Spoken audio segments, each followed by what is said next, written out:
Admiral Krekthon adjusted his ceremonial armor one final time as his flagship approached the blue-green world. Earth's conquest would cement his legacy among the hegemony's greatest commanders. The humans had only recently achieved primitive spaceflight. Victory would be swift and glorious. Intelligence briefing complete, Admiral, reported his aide, Commander Veldar. The humans appear to have no unified planetary defense. Their military forces are divided among competing nation-states, using crude projectile weapons and chemical explosives. Resistance should be minimal. Krekthon nodded approvingly. His war college dissertation had been on rapid subjugation of primitive worlds.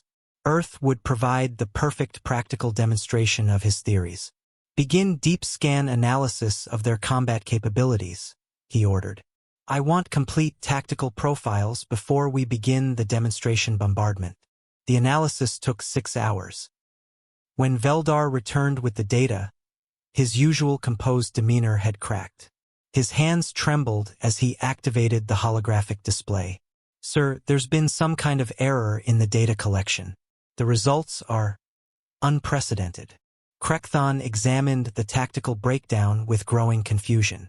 These numbers can't be accurate. According to this, humans have been in continuous warfare for their entire recorded history. That's correct, sir. In the last century alone, they've engaged in 2 global conflicts involving their entire species, dozens of regional wars, and countless smaller engagements. They've never experienced a single generation without active combat somewhere on their world. The Admiral's confidence began to waver. Surely an exaggeration. What about their weapons development? Veldar highlighted the next section with visible reluctance. Sir, they've created devices capable of sterilizing their entire planet, multiple times over. And they've built thousands of them. Impossible. No species develops extinction-level weapons while still confined to a single world. They call them deterrents, sir. Apparently, they built them to prevent themselves from using them. Veldar's voice cracked slightly.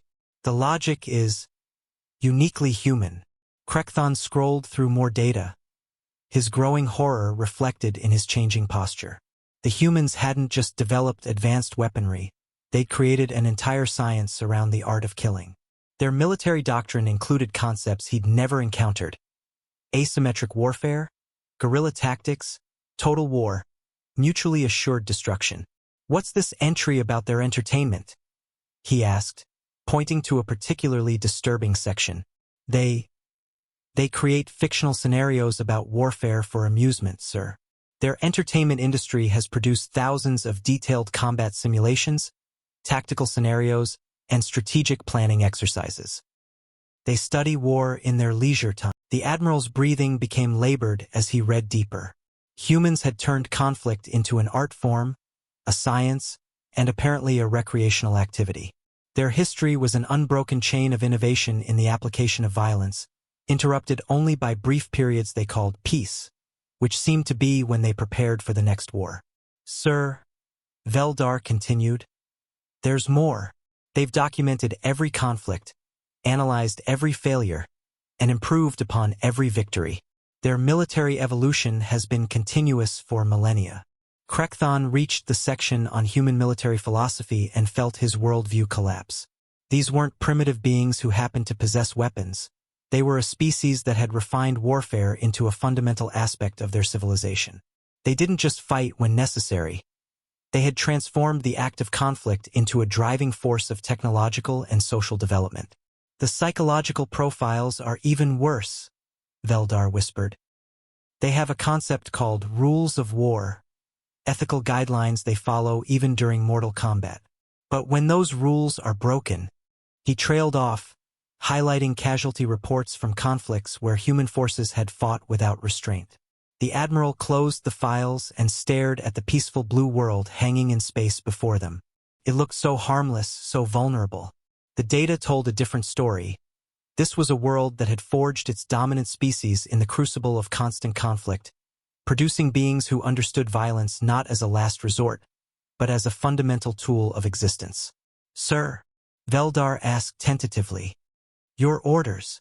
Admiral Krekthon looked at his fleet, 1,200 vessels crewed by warriors from a dozen worlds, all trained in the hegemony's finest military traditions.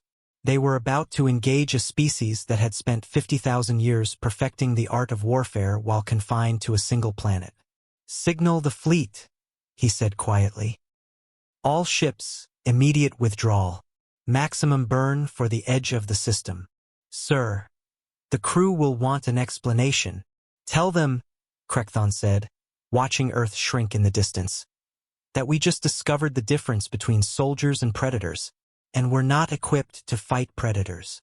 As his flagship jumped to hyperspace, the Admiral made a mental note to recommend Earth for immediate reclassification. Not a primitive world to be conquered,